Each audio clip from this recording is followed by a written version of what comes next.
Cena del Señor. Cuando hablo de restaurar, me refiero a poner una cosa en el estado que tenía antes. La Iglesia ha deteriorado el sentido de la Cena del Señor. La Iglesia de Cristo está tomando la cena como un ritual religioso, como una costumbre, como algo que nos han dicho que tenemos que hacer, pero no sabemos la actitud correcta, no sabemos la herencia tan maravillosa que Jesús nos dejó en la Santa Cena. Hoy vamos a aprender la herencia que Jesús le dio a la Iglesia, el nuevo pacto en su sangre y el poder que hay en él.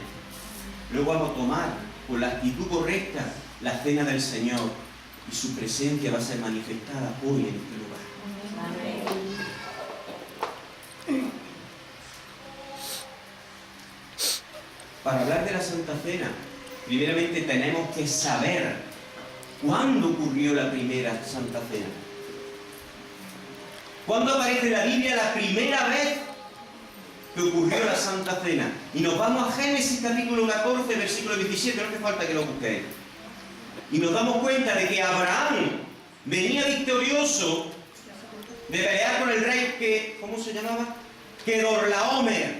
Y sale a su encuentro alguien llamado Melquisedec.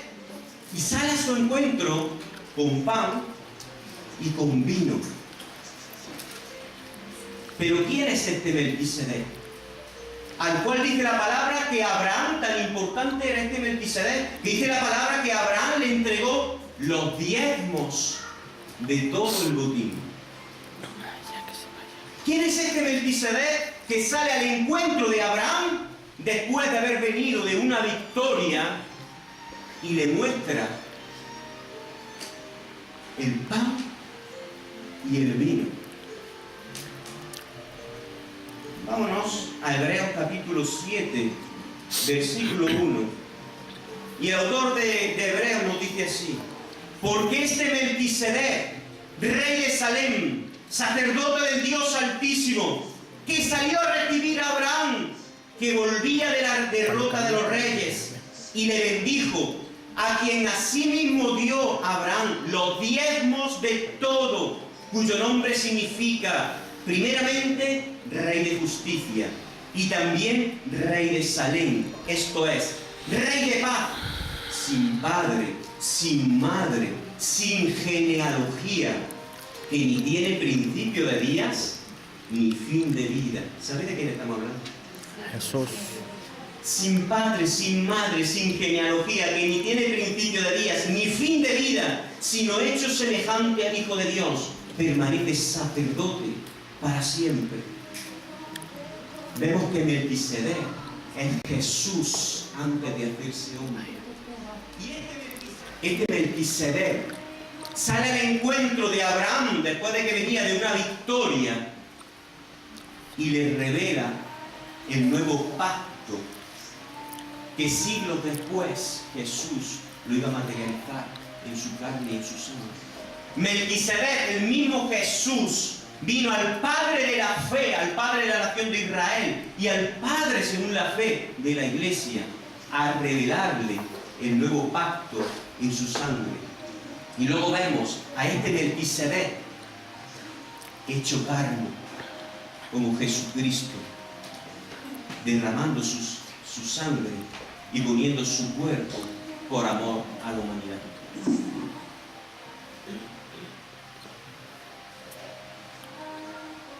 Para entender el significado de la Santa Cena tenemos que hablar primeramente de la Pascua judía. Baja un poquito, por favor, la música. Yo necesito que todos estemos centrados, sobre todo los de la primera fila. En el Antiguo Testamento nos describe varias fiestas que caracterizaban a los judíos. Sin embargo, no hay fiesta más importante en la historia de Israel como la Pascua. Cuando hablamos de Pascua, hablamos de Israel. Cuando hablamos de Pascua, hablamos del origen de Israel, de su liberación y de su mera existencia. Y es más, Jesús eligió la Pascua para traer el nuevo pacto. Fue en época de Pascua donde Jesús trajo el nuevo pacto en su sangre. La palabra Pascua quiere decir pasar por alto. Pascua significa pasar de largo. Pascua significa perdonar. La Pascua fue una fiesta instituida por el mismo Dios al pueblo de Israel para conmemorar la liberación del pueblo de Israel de la esclavitud de Egipto. ¿Qué quiere decir conmemorar? Recordar un acontecimiento histórico. Es decir, la Pascua fue una fiesta que el mismo Dios instituyó para que el pueblo de Israel recuerde continuamente la situación que estaba antes de esclavitud y cómo Dios lo trajo a liberación.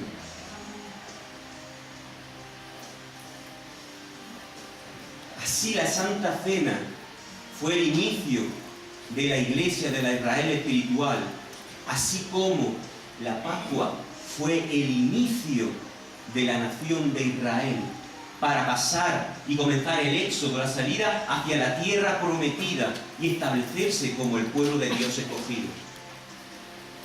Así la Santa Cena es el inicio y fue el inicio de la Israel espiritual, que es la iglesia de Jesucristo, y comenzó el éxodo, es decir, la salida hacia nuestra tierra prometida, que es la Jerusalén espiritual. Ahora, ¿en qué consistía la Pascua? El día 10 de cada mes de Nisan, cada familia tenía que escoger un cordero de un año. Este cordero tenía que ser sin tacha y sacrificarlo el día 14 al atardecer. Dice la palabra que el cordero tenía que asarse entero, con todas las entrañas, y nada podía dejarse para el día siguiente. Este cordero simbolizaba al Cordero de Dios inmolado que quita el pecado del mundo. Ese cordero tenía que comerse entero, con todas sus entrañas, con hierbas amargas y pan ácimo, es decir, pan sin leudar. Ese cordero no se podía dejar nada para el día siguiente, porque no hablaba de Jesús. No podemos dejar a Jesús para más adelante. Tenemos que comer a Jesús entero, todo.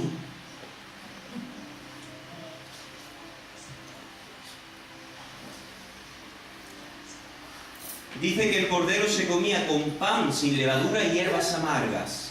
Pero una cosa muy importante, la Pascua se comía con ropas puestas para un viaje. Pero el pueblo no podía salir hasta el día siguiente. Ahora hablaré de esto, porque es interesantísimo el simbolismo de las ropas como para de viaje. Sin embargo, no podían salir de la casa hasta el día siguiente. Ahora, ¿qué significan estos tres elementos que comían el pueblo de Israel en la Pascua? El cordero, el pan sin leudar y las hierbas amargas. El cordero era una sustitución por el primogénito. Y en este sentido el primogénito era el pueblo de Israel. En Éxodo capítulo 4, versículo 22, dice así la palabra: y dirás a Faraón, Jehová ha dicho así, Israel es mi hijo, mi primogénito.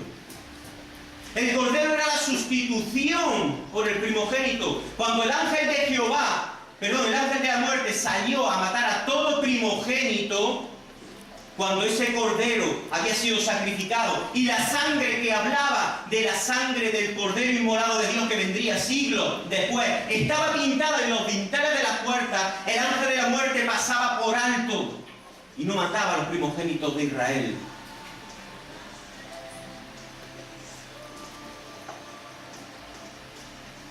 ¿Qué significaba el pan ácimo? Es decir, el pan no leudado. El pan no leudado significaba la salida rápida del pueblo de Israel de Egipto. Dice que no era leudado porque no había tiempo para ponerle levadura.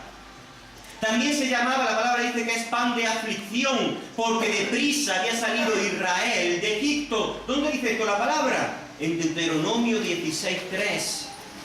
No comerás con ella pan con levadura. 7 días comerás con ella pan sin levadura. Pan de aflicción, porque aprisa saliste de tierra de Egipto. Para que todos los días de tu vida te acuerdes del día en que saliste de la tierra de Egipto. Yo quería que el pueblo de Israel, cada vez que celebre la Pascua, se acuerde en la condición que salieron de Egipto. Cuando ellos se acordaban de la situación que ellos estaban de esclavitud y Dios los sacó para llevarlo a una tierra prometida, ellos se entregaban a Dios y le daban la alabanza y la honra como solo Dios merece. Cuando tú entiendes la Santa Cena, cuando tú entiendes que el partir el pan, estamos partiendo el cuerpo de Cristo que fue partido, así como Jesús partió el pan y dijo, este es mi cuerpo, que fue partido por vosotros. Haced esto en memoria de mí. Eso te santifica. Eso no es un ritual religioso. Eso te hace salir después a la calle y no pecar por temor a Dios, por amor a aquel que fue vituperado, que fue insultado y que murió en la cruz del Calvario para darte a ti salvación. La hierba amarga hablaban al pueblo de los sufrimientos que pasaron como consecuencia de la esclavitud.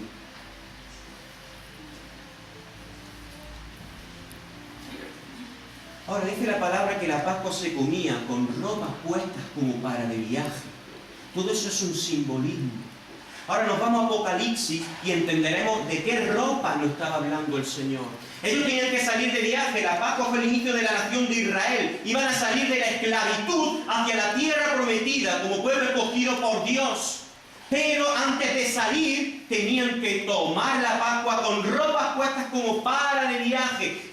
¿Qué nos quiere decir Dios con esas ropas, con ese simbolismo? Apocalipsis capítulo 3, versículo 4. Dice, pero tienes unos pocos en Sardis que no han manchado sus vestiduras y andarán conmigo vestidos de blanco, porque son dignos. La palabra no habla de unas vestiduras que no son materiales, que son espirituales. Esas vestiduras materiales que el pueblo de Israel en la Pascua tuvo que ponerse como para salir de viaje significa, número 1, cuando tú sales de viaje no te pones ropas que están manchadas. No te pones ropas que están arrugadas, están limpias, están planchadas, tienen buen olor, un buen suavizante. No te pones cualquier tipo de ropa. Nosotros estamos por partir de viaje, lo mismo que el pueblo de Israel. Salía hacia la tierra prometida. Jesús vino y estableció el nuevo pacto. Y en la Israel espiritual que eres tú y yo, que es la iglesia de Cristo, tenemos que tomar la cena del Señor vestidos de blanco. Pero no un blanco material de chaqueta, sino un blanco que habla de santidad. Apocalipsis capítulo 22, versículo 14 dice, bienaventurados los que lavan sus vestiduras para tener derecho al árbol de la vida y para entrar por las puertas de la ciudad. Sigue Apocalipsis hablando de estas vestiduras que el Señor simbólicamente nos hablaba en la Pascua. Tenían que tomar la Pascua. Hoy no salimos de viaje, salimos mañana. Pero es un simbolismo. Ropas como para de viaje. ¿Cómo están tus ropas? No podemos tomar la Santa Cena con ropas de viejo hombre. Tenemos que tomar la Santa Cena con ropas espirituales del nuevo hombre, lavado por la sangre del Cordero. Y en Apocalipsis 7:14 dice, estos son los que vienen de la gran tribulación y han lavado, fijaros, han lavado sus vestiduras y las han emblanquecido en la sangre del Cordero.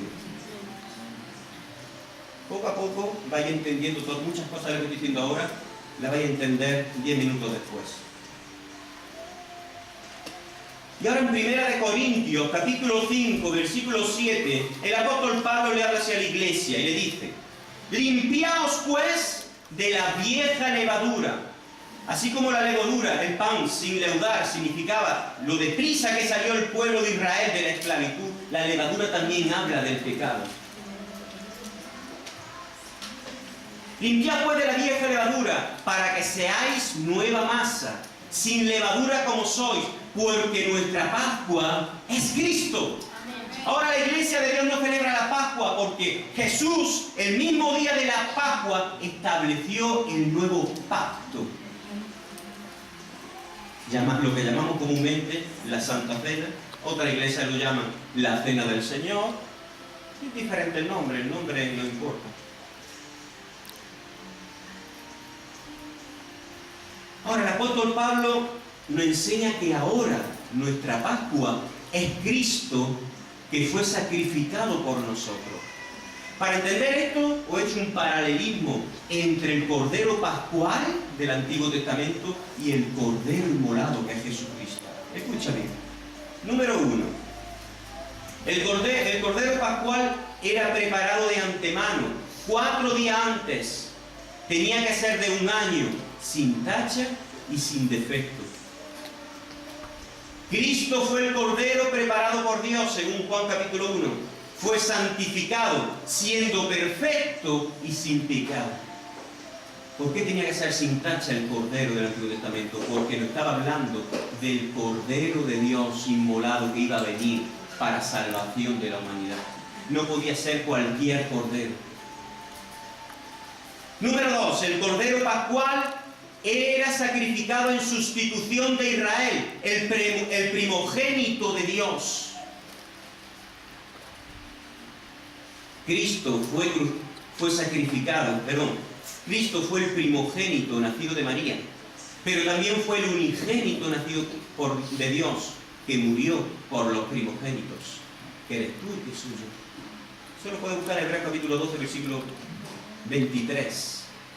Tú eres el primogénito ahora de Dios, según Hebreos. Tercero, el Cordero Pascual tenía que ser sacrificado entre las 2 tardes, es decir, de las 2:30 de la tarde a las 5 de la tarde del día de la Pascua. Según la palabra, Cristo fue sacrificado el mismo día de la Pascua judía y murió a las 3. Cuarto, el Cordero Pascual tenía que ser asado entero. No se podía quebrar hueso suyo, según el libro de Números, capítulo 9, versículo 12. En el libro de Juan nos dice que Cristo hizo una entrega de su cuerpo, expiró y no le quebraron ni un solo hueso.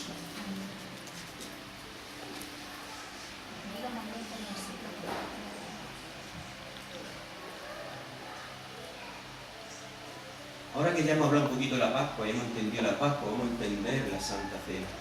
Ahora sí, Juan capítulo 6, del 50 en adelante. El que tenga Biblia, libro de Juan, capítulo 6, del 50 en adelante, dice así. ¿Ya lo tenemos? Este es el pan que desciende del cielo, para que el que de él come no muera. Yo soy el pan vivo que descendió del cielo. Si alguno comiere de este pan, vivirá para siempre. Y el pan que yo daré es mi carne, la cual yo daré por la vida del mundo. Al decir esto dice la palabra. Entonces los judíos contendían entre sí diciendo: ¿cómo puede éste darnos de comer su carne? Jesús le dijo: de cierto digo, si no coméis la carne del Hijo del Hombre y bebéis su sangre, no tenéis vida en vosotros. El que come mi carne y bebe mi sangre tiene vida eterna, y yo le resucitaré en el día postrero, porque mi carne es verdadera comida y mi sangre es verdadera bebida. El que come mi carne y bebe mi sangre en mí permanece y yo en él. ¿Os dais cuenta que Jesús estaba hablando de algo que no es un ritual religioso? Jesús estaba hablando que para tener vida eterna es imprescindible comer de su carne y beber de su sangre. Ahora, para entender esto te voy a decir las funciones de la sangre en el cuerpo. La palabra dice que la vida está en la sangre. La ciencia corrobora lo que dice la Biblia. La vida está en la sangre. ¿Qué funciones tiene la sangre? En la sangre están los glóbulos rojos o hematíes, que son las células encargadas de transportar el oxígeno a todas las células del cuerpo. La sangre tiene otras células llamadas leucocitos o glóbulos blancos, que son los encargados de defendernos cuando viene un germen exterior a invadir nuestro cuerpo. Nos defiende de los ataques externos de los patógenos, que se llaman los gérmenes. Pero la sangre también tiene unas células llamadas plaquetas. ¿Cuál es su función? Cuando hay una herida del exterior con un cuchillo, con algo, y la sangre sale hacia afuera, estas células taponan la herida para que no pierdas tu vida, no pierdas tu sangre. La sangre lleva por todos los órganos de nuestro cuerpo los nutrientes que tú comes cada día. En la sangre está la vida. Y Jesús no está hablando, tenemos que comer, tienes que comer mi carne y beber mi sangre, y así tendrás vida eterna. No es que al hacer eso tú ya vayas al cielo. Jesús está hablando de otra cosa. ¿Por qué al beber su sangre y comer su carne tendremos vida eterna? ¿Por qué? Porque al beber su sangre, Él es la vida eterna. Y al beber de su sangre y comer de su carne, la vida eterna está en ti. Porque la eternidad que es Jesús está en ti cuando tú comes de su carne y bebes de su sangre. Estamos entendiendo que no es un ritual religioso lo que trajo Jesús. Jesús trajo algo poderoso, que es la santa fe. Vamos a seguir leyendo del versículo 57. Jesús dice, como me envió el Padre viviente, y yo vivo por el Padre, asimismo el que come, él también vivirá por mí. Jesús dice, vivirá por mí. Lo mismo que la sangre que está corriendo por tus venas y tus arterias hace que tú estés ahora vivo, te defiende, transporta el oxígeno que tú respiras. Si no fuese por la sangre, tú ahora mismo no estarías vivo. Cuando bebemos de su sangre, comemos de su carne, dice que viviremos porque Él está en nosotros. Amén. Su sangre es la que nos da vida eterna, porque Él es el eterno. Ahora Jesús dijo esta palabra y tuvo la reacción de mucha gente. Generalmente cuando el Espíritu Santo trae una revelación, cuando el Espíritu Santo revela, es decir, revelación significa algo que está oculto, que no se sabe. El Espíritu Santo rompe moldes religiosos y estructuras religiosas.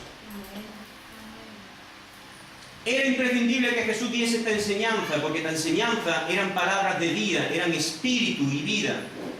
Y la iglesia de Jesucristo, la nueva Israel de Dios, tenía que saber estas cosas. Jesús las tenía que manifestar. Cuando el Espíritu Santo trae una revelación, siempre confronta nuestra forma religiosa de pensar. ¿Qué ocurrió? Este es el pan que descendió del cielo, no como vuestros padres comieron el maná y murieron. El que come de este pan vivirá eternamente. Fijaros las veces que repite lo mismo Jesús. 59. Estas cosas dijo en la sinagoga, enseñando en Capernaum. Al oírlas, muchos de sus discípulos, escucha, no está hablando ya de fariseos, está hablando muchos de sus discípulos. Está hablando de gente que hasta ese día seguía a Jesús. Pero a partir de ese día, por esa palabra, dejaron de seguir a Jesús.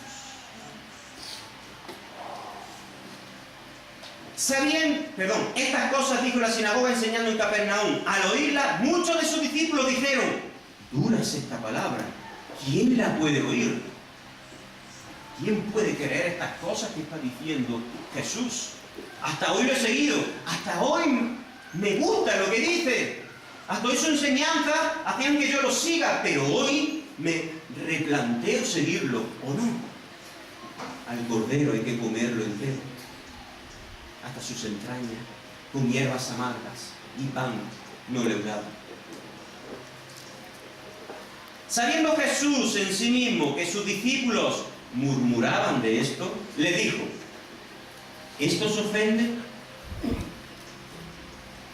Pues qué si vierais al Hijo del Hombre subir a donde estaba primero. El Espíritu es el que da vida. ¿Quién es el que da vida? El Espíritu.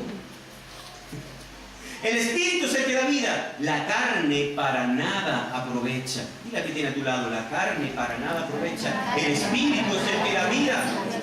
Necesitamos al Espíritu. La carne para nada aprovecha. Las palabras que yo os he hablado son espíritu y son vida. Pero hay algunos de vosotros que no creen, porque Jesús sabía desde el principio quiénes eran los que no creían y quién le iba a entregar. Y dijo: por eso os he dicho que ninguno puede venir a mí si no le fuere dado del Padre.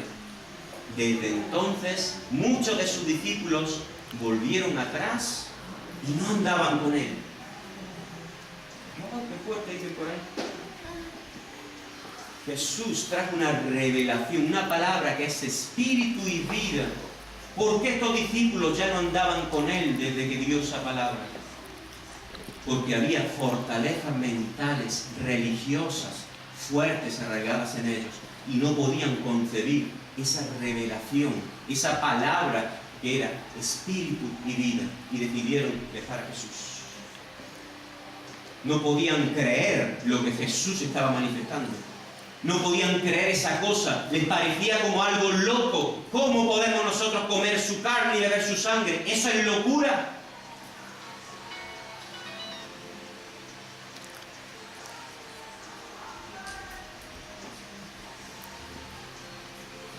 ...67 dice así: dijo entonces Jesús a los 12. Se habían ido los discípulos, muchos de ellos. Ahora quedaban los 12.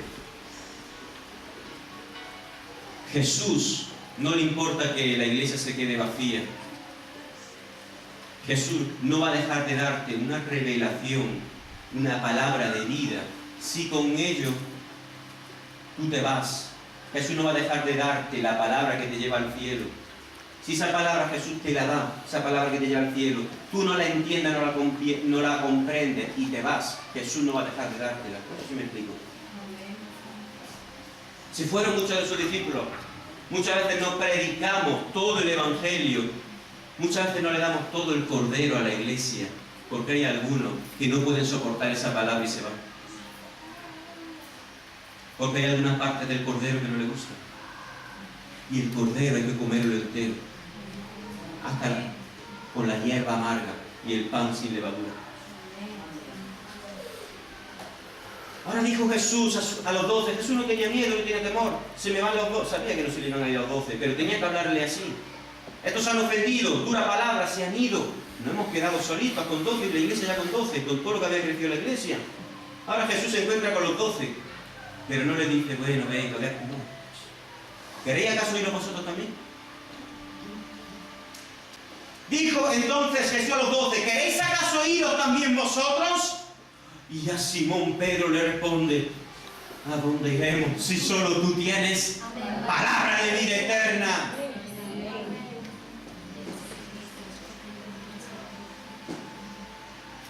Primera de Corintios capítulo 11, versículo 23 en adelante. Esto lo hemos leído muchas veces, pero no lo hemos entendido. Ahora vamos a entender el poder que hay en la Santa Cena. La actitud que tenemos que tomar cuando tomamos la Santa Cena. No es un rito religioso, no es una costumbre de la iglesia. En alguna iglesia la celebran una vez al mes, otra una vez cada 15 días, otras he escuchado que la celebran una vez al año. Yo te digo, no necesitas un pastor. Escucha esto, muchos van a decir: uy, Jesús que dijo. Pero voy a decir, espero que no reacciones como los discípulos, pero te lo tengo que decir. Tú puedes y debes tomar la Santa Cena en tu casa, con tu familia, con tu esposa, incluso cuando estés solo. No necesitas que José Carlos y Silvana estén contigo. Ahora lo vamos a ver en la palabra.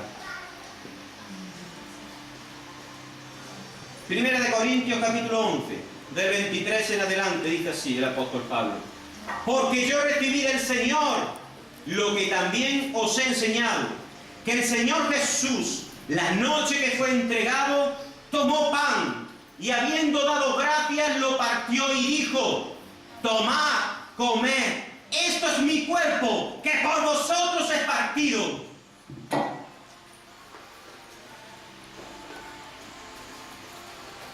Haced esto en memoria de mí.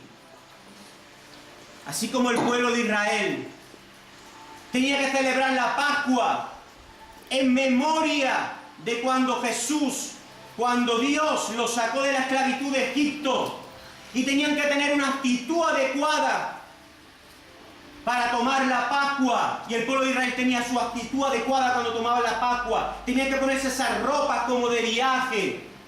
No estaban haciendo un rito religioso. El pueblo de Israel sabía lo que estaba haciendo, recordando que un día fueron esclavos y que Dios los sacó de la esclavitud. Y cada año celebraban la Pascua, dando gloria a Dios. Jesús ahora, este es el nuevo pacto. Dice: tomó el pan. Tomad, comed, esto es mi cuerpo, que es partido por vosotros. Se hizo así. Jesús estaba diciendo: cada vez que hagáis esto y partáis el pan, no miréis el pan como pan, miradlo como mi cuerpo, que fue así molido y partido por tu pecado. Amén. Y por mi pecado. Tenemos que pedirle perdón a Jesús, porque tú también lo crucificaste. Amén. Al igual que yo. No estábamos físicamente en aquel tiempo, en aquel lugar, pero por cuanto hemos fornicado, robado, envidiado, guardado rencor, hemos tenido celos, etcétera, hemos robado, hemos sido orgullosos, lo hemos crucificado, le hemos puesto la corona de espinas, hemos partido su cuerpo. Jesús estaba trayendo algo poderosísimo que la iglesia olvidó cuando los apóstoles murieron, que eran los que tenían revelación de Dios y murieron. La iglesia a partir del siglo IV perdió la revelación y convirtió algo poderosísimo como la cena del Señor en un ritual religioso que hacemos una vez al mes, otro una vez al año, otra iglesia una vez cada 15 días. Y cuando no lo tomamos, sabiendo lo que estamos haciendo, juicio viene sobre nosotros. Jesús lo estaba hablando cada vez. Tomad, comed, esto es mi cuerpo, que es partido por vosotros. Hacedlo ahora en memoria de mí. Dice así mismo: tomó también la copa después de haber cenado. ¿Dónde está la copa que dije? Nancy, por favor. Asimismo tomó la copa después de haber cenado, diciendo: esta copa es el nuevo pacto. Jesús vino a traer el día de la Pascua, era el tiempo de traer el nuevo pacto. Ya no celebraríamos más la Pascua comiendo un cordero de un año sin tacha, con hierba amarga elaborado y con pan no leudado. No, ahora vais a comer mi cuerpo. Aquello era símbolo de lo que había de venir, pero ya vine yo, dice Jesús. Ahora, cada vez que partáis el pan, haced en memoria, acordaros de que yo estuve en la cruz del Calvario, acordaros del camino que yo hice con mi cruz, hasta llegar a ser crucificado, acordaros de los insultos que me hicieron, siendo Dios, para que nos acordemos por las veces que lo despreciamos y le pidamos perdón por haberlo crucificado. No fueron los fariseos los que lo crucificaron, fueron ellos, el pueblo de Israel, y fuiste tú, y fui yo el que lo crucificó. Por eso la iglesia, cada vez que parte el pan, la copa, por favor. Por eso la iglesia, cada vez que levanta la copa y lo toman, tenemos que hacerlo con la actitud adecuada. Y aunque sea un líquido llamado vino y un pan, nosotros, por fe, sabemos que estamos comiendo del cuerpo de Jesús y estamos bebiendo de la sangre de Jesús. Cuando nosotros tenemos la actitud adecuada y venimos a tomar la cena con ropas como para de viaje, la vida de Cristo que está en su sangre, la eternidad comienza a fluir por tu cuerpo y por tu alma. Jesús levantó la copa y dijo: esta es mi sangre.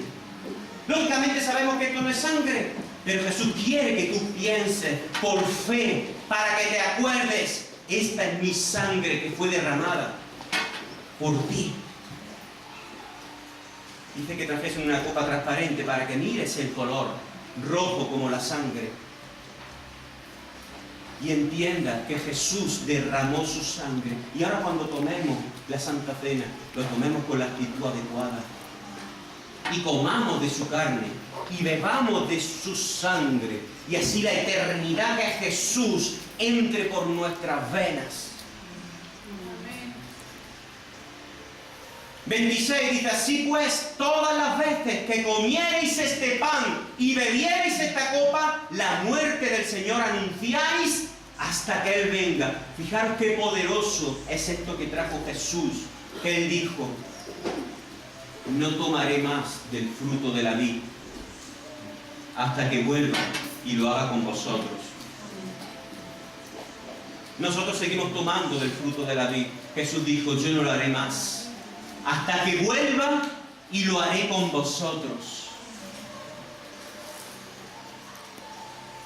Cada vez que tomamos el pan y bebemos el vino, anunciamos su muerte hasta que Jesús venga.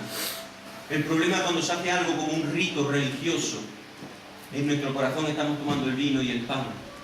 No han dicho que tenemos que dejar un minuto para que pidamos perdón, digamos, Señor, perdona mis pecados, tal y lo que tenemos que hacer. Y luego salimos por la calle y seguimos mirando al hermano o al vecino o al jefe de trabajo que nos cae mal, lo seguimos mirando mal. Seguimos viviendo en el mismo pecado. Y no hay cambio y transformación. ¿Por qué? Porque tomamos la cena del Señor una vez al mes y como un rito religioso. Os digo, la iglesia del siglo I tomaba la Santa Cena casi todos los días. Cada vez que se reunían, dice la palabra, no lo vamos a leer, en las casas tomaban la cena del Señor, anunciaban su muerte hasta que Él venga. Vamos a seguir leyendo. Y dice el apóstol Pablo esto, de manera que cualquiera que comiere este pan o bebiere esta copa del Señor indignamente, indignamente significa que no es merecedor. ¿Por qué uno no puede ser merecedor? Porque no tiene la actitud adecuada para tomar la cena del Señor. Cualquiera que comiera este pan o bebiera esta copa del Señor indignamente será culpado del cuerpo y de la sangre del Señor. Leemos mucho estos pasajes, pero no le damos importancia, porque no llegamos a creerlo. Por tanto, dice Pablo, pruébese cada uno a sí mismo. Pruébese significa examínese cada uno a sí mismo. Si viene con la ropa como para de viaje, y coma así del pan. Una actitud que no es correcta, que mucha gente no toma el pan y el vino porque piensa que no anda bien. No. Jesús dijo, el que come mi carne y bebe mi sangre, la vida eterna tendrá, porque la vida eterna entra. Todo eso es un acto de fe. No es que yo no la tomo porque me he enfadado con mi abuela y no la puedo perdonar, no. Tú perdona a tu abuela, a tu vecino, deja de pecar y ven y toma la carne de Jesús y el vino, porque tú necesitas que el Eterno viva en ti. Lo necesitas. Así como necesitas la sangre para vivir en esta etapa terrenal. Necesitas la sangre de Jesús para vivir por toda la eternidad. Necesitamos al Eterno que es Jesús. No puedo despreciar la Santa Cena por un pecado. Tengo que vestirme con nuevas vestiduras, dejar el pecado y tomar la cena del Señor y salir. Y si tengo que pedir perdón, pido y limpiarme y volver a tomar la cena del Señor al día siguiente en mi casa, recordando cada día lo que Cristo hizo por mí, no como un rito religioso. Porque ahora la iglesia estamos en el éxodo, así como el pueblo de Israel Después de la Pascua empezó el éxodo, la salida hacia la tierra prometida, ese proceso que ya muchos de los que estáis aquí conocéis hasta que llegamos a la tierra prometida. En ese éxodo está la iglesia de Jesucristo, hasta llegar a la tierra prometida, donde Jesucristo vendrá por nosotros y nos llevará. Por eso es tan importante que la iglesia entienda esta herencia tan maravillosa que nos trajo Jesucristo, el nuevo pacto en su sangre. Y no la damos más como un ritual religioso.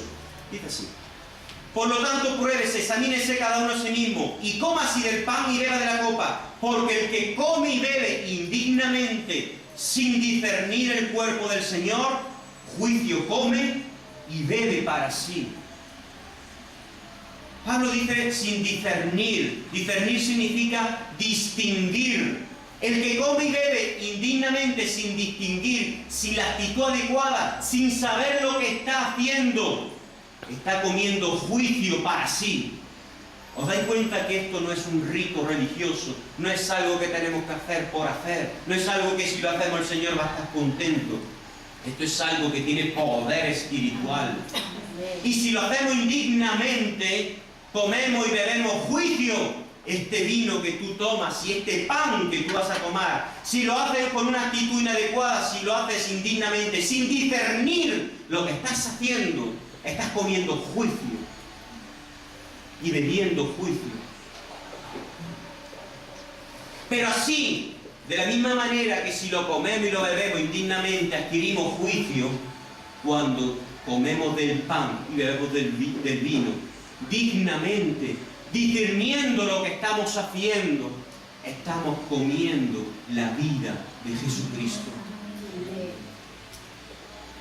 Así, cuando tú te levantas y disciernes el cuerpo y la sangre de Cristo y la tomas de una manera digna, estás tomando la vida de Cristo. El Eterno está entrando en ti. Y sigue diciendo Pablo, por lo que ha explicado antes, por tomar la cena del Señor indignamente, sin discernir lo que estamos haciendo, haciéndolo como un acto religioso más que todos hacen y yo también participo. Por lo cual hay muchos enfermos y debilitados entre vosotros, y muchos duermen. Si pues nos examinásemos a nosotros mismos, no seríamos juzgados, mas siendo juzgados, somos castigados por el Señor, para que no seamos condenados con el mundo. Así que, hermanos míos, escuchad bien, cuando os reunís a comer, esperaos unos a otros. Pablo ahí le está hablando a la iglesia. Ahí Pablo comienza a hablar de un desorden que hubo en la cena del Señor, en la iglesia. Pablo no le está hablando al pastor, le está hablando a la iglesia cuando reunir a comer. ¿A comer qué? La cena del Señor. Ellos comían, y después de haber comido como Jesús, después de haber cenado, tomó el pan y lo partió. Lógicamente, si hay un pastor, el pastor va a dar y va a dirigir la cena del Señor, pero tú no tienes que esperar una vez al mes a que tomemos de la cena del Señor. Cada vez que quedéis para comer entre los hermanos, tomad la cena del Señor, porque es algo poderoso. Y los hermanos juntos, cuando tienen comunión, dice la palabra que nuestra comunión es con el Padre. Dejamos un momento después de haber comido, donde recordamos que Jesucristo fue molido, fue quebrado y murió por nuestros pecados. Tomamos la Santa Cena. Ahora la pregunta es, ¿por qué me dicen que si no estoy bautizado, sumergido en agua, no puedo tomar la cena? ¿Dice la Biblia algo de eso? No dice la Biblia, el que no se bautice no toma la Santa Cena. No lo dice.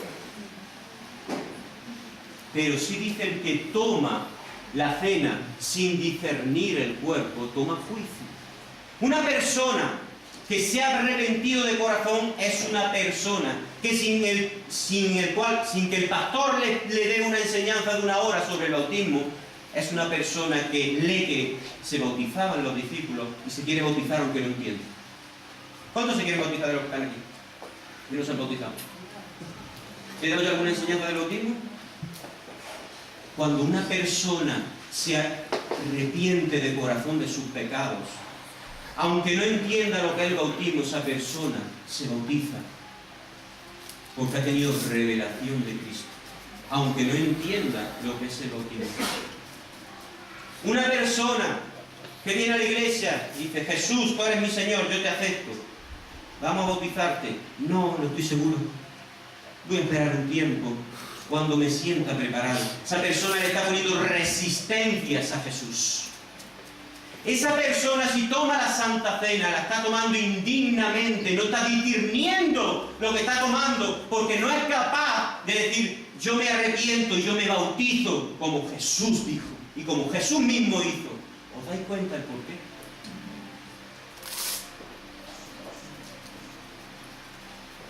Ahora, ¿y si no estoy bautizado o bautizada? Pero yo quiero bautizarme, pero no he tenido la oportunidad, pues porque aquí no tenemos el río Jordán y esperamos ahora en julio para bautizar. ¿Puedo tomar la cena del Señor? Sí. ¿Puedo tomar la cena del Señor si yo me he arrepentido de mis pecados? Yo digo: yo me quiero bautizar porque yo amo a Cristo, yo soy pecador o pecadora y me he entregado a Cristo y me quiero bautizar. El pastor me ha dicho que en julio me bautiza. ¿Tengo que esperar hasta julio para tomar la cena? No. Participamos de la cena dignamente. Y cada vez que partamos el pan, acuérdate de que Jesús murió por tus pecados. Acuérdate que tú fuiste partícipe junto con aquellos fariseos, junto con toda la gente que dijo Barrabás. Acuérdate que tú también dijiste: yo Barrabás. No habíamos nacido, pero cada vez que hemos pecado, cada vez que hemos dicho todavía no, hemos dejado el cordero para mañana, para el otro día. A la eternidad hemos dicho que no un montón de veces. Tú también has clavado esas espinas. En vez de ir nosotros hacia la eternidad, hacia la vida, es la vida el que va detrás tuya y nosotros poniéndole resistencia y diciéndole que no. Cada vez que partamos el pan, no solo en la iglesia, en tu casa, con tu familia, aunque estés solo también, eso te santifica. ¿Por qué? Porque tú luego vas a salir a la calle y vas a tener en tu corazón como Cristo murió por ti, y tú le vas a decir que no al pecado. Amén. Y hay poder en tomar la cena del Señor. Ahí la sangre espiritual del Cordero de Dios que quita el pecado del mundo empieza a fluir por tu espíritu. Y el Eterno comienza a manifestarse en ti. Y ahí es cuando Cristo comienza a ser formado en el cristiano. ¿Os dais cuenta que no es un rito religioso? Por eso he esperado todos estos meses para hacer esta enseñanza, para que cuando tomemos la cena, yo no quería que tomemos otra vez la cena de forma religiosa, como un rito, diciendo: venga, leyendo por leer, vamos a dejar un minuto para que pidan perdón, uno como algo religioso, y la tomemos y luego seguimos pecando. No, esto es algo poderoso, que si lo tomamos indignamente adquirimos juicio, pero si lo tomamos dignamente, la vida de Cristo entra en nosotros. Esto es comer la carne de Cristo y beber su sangre, y lo tenemos que hacer con las ropas puestas para el viaje. Cada vez que lo tomemos: Señor, te doy gracias. Señor, limpia mi ropa. Me pongo las ropas para el viaje y no me las quito. Y cuando yo llegue mañana, estoy en mi casa con mi esposo, con mi esposa, con mi vecino, con mi hermano, con el invitado a comer. Vamos a tomar la cena del Señor. Tomamos la cena del Señor. No está el pastor, no importa que no esté el pastor. Tú toma la cena del Señor. Los jóvenes, cuando estéis, tomar la cena del Señor. No como un acto religioso, por eso no quiero poner día. ¿Un sábado sí, uno no? No. Tomarlo a menudo, porque eso trae poder y trae manifestación de Cristo a la persona. Y ahora sí, ponte de pie. Ahora vamos a tomar la cena del Señor.